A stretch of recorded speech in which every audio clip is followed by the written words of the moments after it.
गुन्डुमा चल्यो रुवाबासी। नेकपा एमालेका अध्यक्ष केपी शर्मा ओली आज आफ्नै कार्यकर्ता सामु मलाई अब जेल हाल्दैछन् भनेर रुवाबासी गर्न थालेका छन्। भक्तपुरको गुन्डुस्थित निवासमा पुगेर ओलीले आफ्ना बाँकी रहेका मुठीभर कार्यकर्तालाई भयङ्कर ब्रिफिङ गरेका छन्। उनको खुलासा छ, राष्ट्रपाको नयाँ सरकारले अब हामीलाई छान्नेवाला छैन, धरपकड गर्ने र जेल हाल्ने सम्पूर्ण तयारी भइसक्यो। झापा 5 मा बालेन शाहसँग लज्जास्पद हार बेहोरेपछि र महेश बस्नेतको आफ्नै गाउँ गुन्डुमा राष्ट्रपाका राजीव खत्रीले तहल्का मच्चाएपछि एमालेको सिङ्गो किल्ला गर्ल्याम गुर्लुम ढलेको छ। यही हारको पिलाबीच ओली गुन्डुस्थित निवासमा पुगेका थिए। त्यहाँ उनलाई भेट्न सडकमा टायर बाल्ने र डन्डा चलाउने केही पुराना कार्यकर्ताहरू पुगे।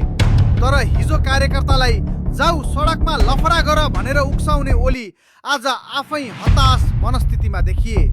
उनले कार्यकर्ताको अनुहार हेर्दै भने, अब हाम्रो दिन सकियो। राष्ट्रपा सरकारले हिजोका हाम्रा सबै फाइल खोल्दैछ। म लगायत हाम्रा धेरै नेताहरूलाई जुनसुकै बेला पक्राउ गरेर जेल कोस्ने ग्राउन्ड डिजाइन तयार भइसक्यो। सोच्नुस् त, जसले 35 वर्षसम्म पुलिस र प्रशासनलाई आफ्नो खल्तीको सम्झिए, आज तिनै नेताहरू पुलिसको गाडी घर अगाडि आउँछ कि भनेर रातभरि सुत्न सकेका छैनन्। यो हो जनताको भोटको असली तागत। अब उठ्छ सबैभन्दा गम्भीर प्रश्न, ओलीलाई एक्कासी म जेल पर्छु भन्ने डर किन लाग्यो? के राष्ट्रपाले उनीसँग व्यक्तिगत रिसिभी साध्न खोजेको हो? होइन, यो रिसिभी होइन, यो कर्मको फल हो।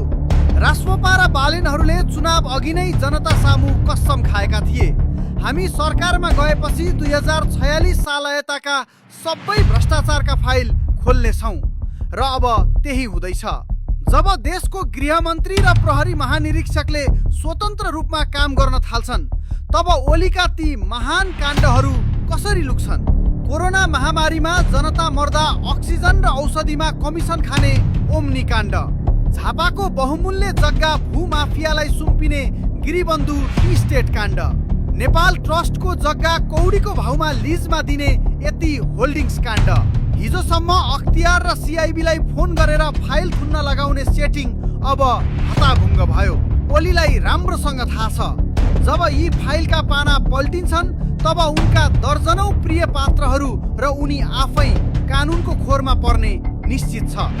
त्यही भएर अहिले मलाई फसाइँदैछ भनेर रुवाबासीको भिक्टिम कार्ड खेल्न सुरु गरिएको हो। जुन नेताले आफ्नो सत्ता जोगाउन दुई पटक असंवैधानिक रूपमा संसद विघटन गरे, जसले पुलिस प्रशासन लगाएर विरोधीको मुख थुने, आज उनै नेता नयाँ सरकार बन्न साथ मलाई धरपकड गर्दैछन् भन्दै कार्यकर्ता सामु गुहार माग्दैछन्। जब तपाईसँग कुनै गिल्ट अर्थात् अपराध बोध छैन भने, जब तपाईले देश लुट्नु भएकै छैन भने, नयाँ सरकार आउँदैमा जेल जान्छु भनेर किन रुनु, किन तर्सिनु? सच्चा र इमान्दार नेता त जोसुकैको सरकार आए पनि छाती खोलेर सडकमा हिँड्छ। तर जसको दराजभित्र भ्रष्टाचारका सयौं कङ्काल लुकाइएका छन्, ऊ हरेक रात ढोका ढकढकाएको आवाज सुन्दा पनि पुलिस आयो भनेर तर्सिन्छ। हिजोको शिकारी आज आफै शिकार बन्ने डरले काँपिरहेको छ।